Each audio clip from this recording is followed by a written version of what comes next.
E aí, galera? Tudo beleza? Tudo tranquilo? Deixa eu acertar aqui. Tudo tranquilo com vocês? Tá tudo certinho? Bom, gravando aí final de tarde, tempinho que eu arrumei, para responder a vocês a respeito de algumas perguntas que foram feitas lá no nosso curso. Muito bem? Antes de mais nada, sejam bem-vindos ao nosso vlog semanal. Eu sou Roberto Mundstein, sou dirigente do Grupo de Assistência Espiritual Umbanda Universal. Agora sim, agora vamos para o nosso vídeo. Aquele vlog que vai para o ar sem corte, sem edição, sem nada, por enquanto.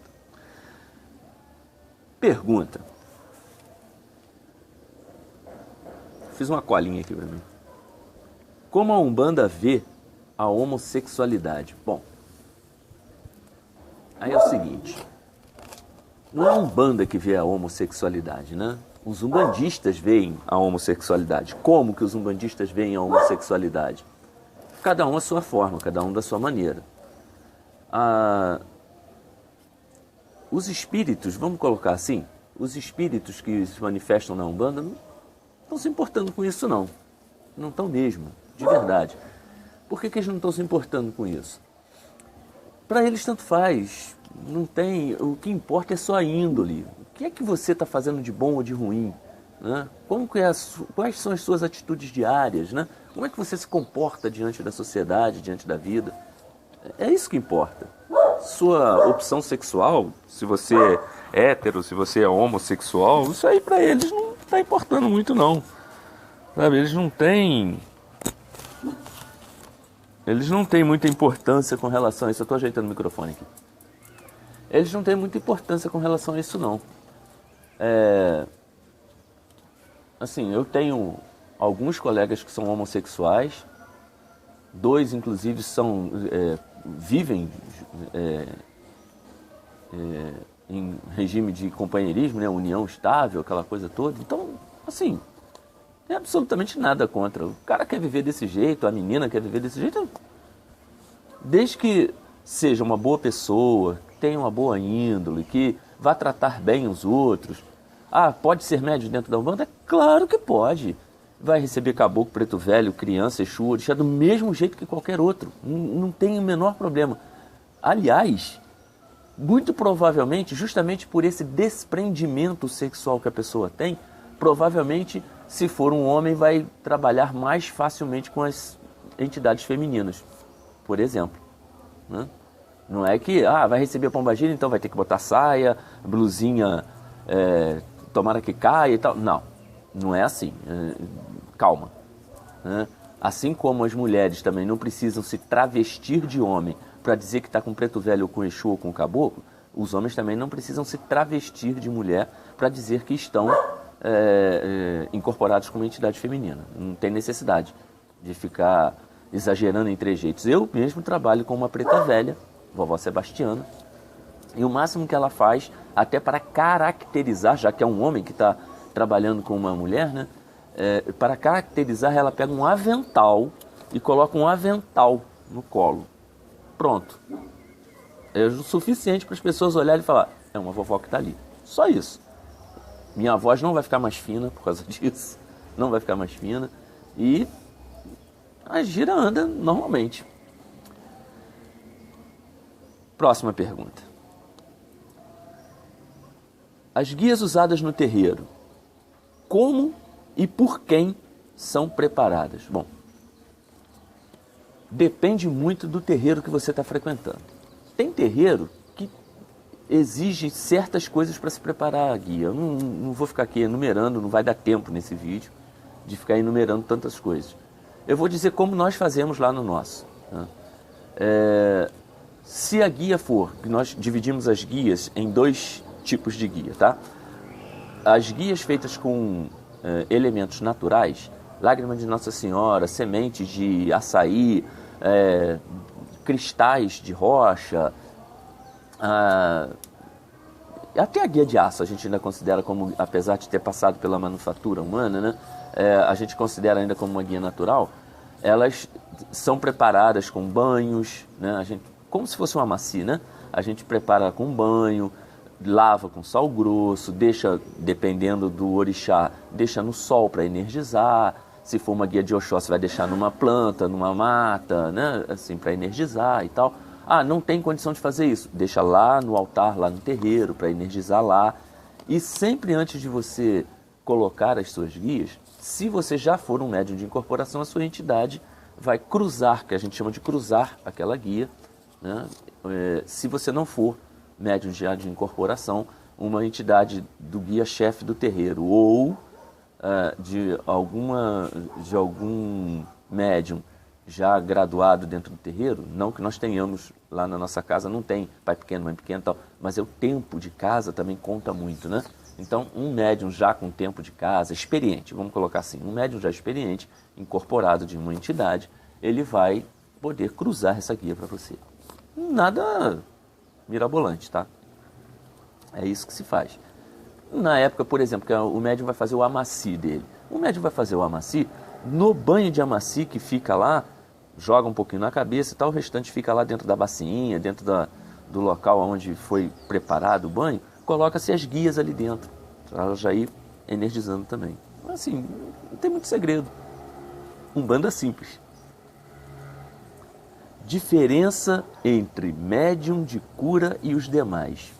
Qual é a diferença? É que ele é médium de cura. Assim, o médium de cura, geralmente, ele é um médium que tem uma condição de doar ectoplasma com mais facilidade e ele tem uma abertura psíquica, talvez por causa de encarnações anteriores, a gente não sabe, não existe eu pelo menos não conheço nenhuma razão fechada, o médium de cura por causa disso. Então, presumo que o médium de cura tenha uma facilidade maior de acessar informações a respeito do corpo humano, a respeito do funcionamento do corpo humano, tenha maior facilidade de acessar informações a respeito de medicamentos que podem ser utilizados, por exemplo, medicamentos fitoterápicos, que é o chazinho, né, a tintura e tal, medicamentos fitoterápicos, medicamentos alopáticos também, nem sei se o nome correto é alopático mesmo, tá? Mas a gente costuma chamar assim, né, é o analgésico, né, o anti-inflamatório e tal. O conhecimento a respeito de tratamentos como cromoterapia, por exemplo. O médium tem essa facilidade de acessar essas informações de alguma forma. Por que motivo? Porque o médium estudou, porque o médium... Não sei. Qual o motivo eu não sei, mas ele tem essa facilidade. Às vezes está dando passe na pessoa e ele percebe, por exemplo, um problema no estômago. Ele não sabe o que é, mas ele vai perguntar para a pessoa: você tem problema no estômago? Tem, eu sinto azia de vez em quando. Sim, olha, seria bom que você tomasse um chá de espinheira santa. Tá? Como que ele sabe disso? Às vezes nem o médium mesmo não sabe disso, mas talvez por ser um médium de cura e trazer essa informação de uma encarnação anterior, ou de várias encarnações anteriores, a entidade que está ali no momento da incorporação tem a facilidade de buscar essa informação e liberar. A gente precisa lembrar também que o que o médium faz durante a incorporação, durante o processo de incorporação, depende muito dele. Por quê? Porque se ele não sabe absolutamente nada a respeito do corpo humano, não sabe onde fica um fígado, o estômago, não sabe por que o coração bate, como funciona o intestino, o que é um sistema excretor, o sistema reprodutor, o sistema respiratório. Ele não sabe nada do corpo humano, zero, sabe nada do corpo humano. Vai ser muito difícil a entidade espiritual passar algum tipo de tratamento mais profundo, explicando inclusive por que está passando aquele tratamento, porque se o médium não sabe nada, ele mesmo vai ficar desconfiado das informações que estão sendo passadas e vai bloquear. Isso acontece. Isso acontece até, por exemplo, o médium nunca estudou ponto riscado. Chega o dia lá do caboclo dele ou do preto velho riscar o seu ponto. Muitas vezes não risca e a entidade diz: olha, não posso fazer ainda. Não é que a entidade não pode, é que na maioria das vezes o médium não está preparado, porque ele tem na cabeça dele que ele vai imitar o ponto de alguém. Ele vai copiar. Na cabeça dele é isso que ele pensa. Então ele bloqueia a entidade. Tem médium que fica 2, 3 anos incorporando e mesmo assim, eu não consigo dar uma consulta muito bem, eu fico bloqueando. É isso, o médium de cura, ele tem essa facilidade e na grande maioria das vezes ele consegue facilmente detectar problemas, não alguns até conseguem detectar a doença exatamente, tá? Mas alguns detectam que a pessoa tem algum problema naquela região, perguntam, a pessoa confirma, realmente eu tenho problema de pressão alta e do nada, entre aspas, ele sabe que medicamento, que chá, que cor de cromoterapia, que tratamento de reiki ele vai poder aplicar naquela pessoa para melhorar aqueles sintomas que a pessoa diz estar sentindo. Entendeu? Então, a diferença do médium de cura para os demais é essa. Por exemplo, doação de ectoplasma. Geralmente o médium de cura tem mais facilidade de doação de ectoplasma. Não tanto quanto o médium de efeito físico, que é aquele que vai doar tanto ectoplasma que, segundo relatos, seria capaz até de produzir materializações espirituais. Eu nunca vi uma materialização, a não ser em livros, né? Fotos, relatos de revistas e tal, mas ao vivo eu ainda não vi. Mas a gente sabe que a doação de ectoplasma durante, por exemplo, um tratamento com o povo do Oriente, hoje inclusive eu assisti um vídeo falando de povo do Oriente, e realmente o povo do Oriente, cada terreiro explica de um jeito. Na nossa casa, o povo do Oriente é encarado como os médicos do espaço, resumindo, tá?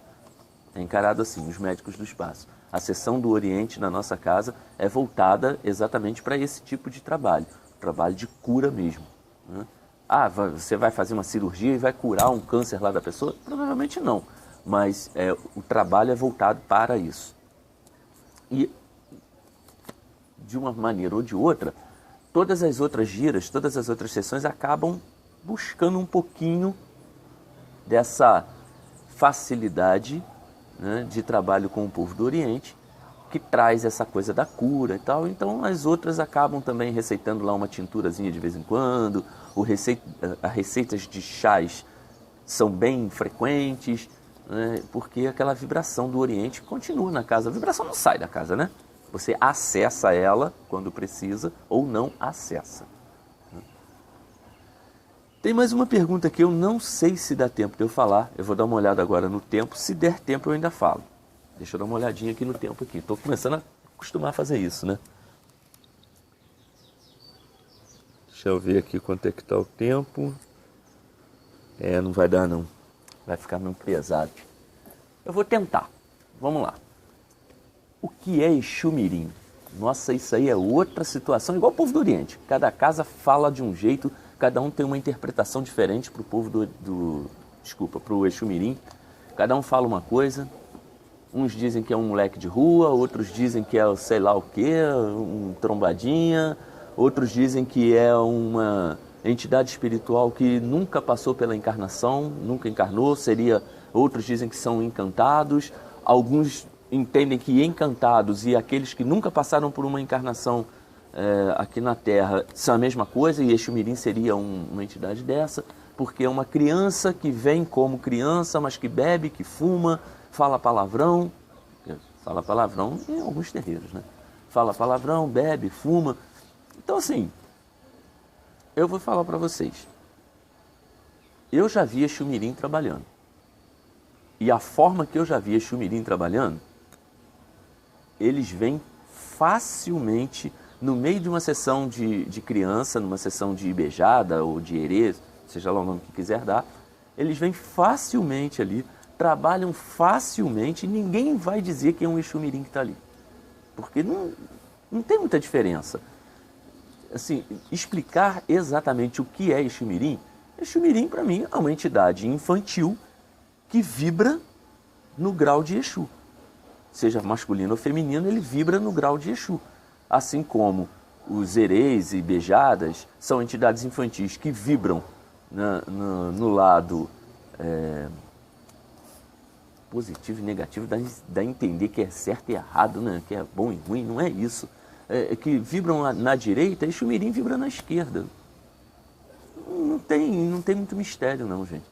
Assim, nós entendemos a espiritualidade com muita facilidade, sabe? É muita simplicidade. Espiritualidade não é complicada. Nós é que complicamos. E Exu Mirim para mim é isso. Exu Mirim para mim é uma entidade espiritual, criança, que vibra no grau de Exu, Pombagira, vibra ali. Como que eles trabalham? Aí é legal. Como é que eles trabalham? Duas coisas que Exu Mirim faz assim muito bem. Primeiro, Exu Mirim, ele põe para fora aquela coisa ruim que o médium tem, sabe? Bota aquilo tudo para fora. De que maneira? Através das suas brincadeiras, das suas traquinagens. Né? Não que ele vai sair correndo, brincando de pique ou dando susto nos outros dentro do terreiro, mas ele tem o seu jeitinho de fazer a coisa. E a outra coisa é a espionagem, é muito bacana isso. Exu Mirim é aquela entidade espiritual que vai na frente, sabe? Ele chega lá, ele olha, vê como é que está o campo, volta e fala, olha, tem isso aqui, tem aquilo ali, tem... Sabe esse cara que vai lá na frente, olha e volta, eu não sei o nome certo disso, eu vou chamar de espião mesmo, porque eu não sei o nome certo. Ele vai lá, vai olhar, vai ver como é que está, volta e diz, ó, tá assim, assim, assim. Claro que ele sabe tomar certas providências, óbvio, né? Mas para mim é isso, Exu Mirim para mim é isso. Não sei se eu consegui explicar direitinho, né? Vamos ver o que sai daí, né? Se não está muito claro, por favor, repita a sua pergunta para a gente poder esclarecer melhor, ou talvez até, quem sabe, fazer um vídeo falando só de Exu, Pombagira e Exu Mirim, né? Que a gente entende que seja a esquerda. Aliás, eu queria até deixar uma pergunta aqui. Se alguém quiser responder, por favor, fique à vontade. Do contrário, aguardem que em algum vídeo aí na frente eu mesmo respondo essa pergunta. A esquerda é composta só de Exu, Pombagira e Exu Mirim? E a direita é composta só de Preto Velho, Caboclo e Criança? Pensa aí. Vamos ver se dá pra gente responder. Valeu, gente. Obrigado por tudo. Desculpa a voz aí que eu tô ficando gripado. Tá meio esquisito o negócio pra mim aqui hoje. Mas valeu. Curtam o nosso vídeo. Inscrevam-se no nosso canal. A gente precisa chegar a crescer esse canal, né? Deixa aí embaixo os seus comentários. Eu recebi um dislike num outro vídeo, mas a pessoa colocou o dislike, mas não colocou por quê. Escreve lá o que não gostou. A explicação tá ruim, não tem nada a ver, tá péssimo. Não esquenta não. Essas opiniões vão fazer a gente crescer. Eu não tenho medo nenhum de crítica, eu já falei isso num outro vídeo. Se eu tivesse medo, eu não estaria colocando minha cara aqui no YouTube. Valeu, gente. Obrigado mais uma vez. Abraço a todos. Axé. Até a próxima.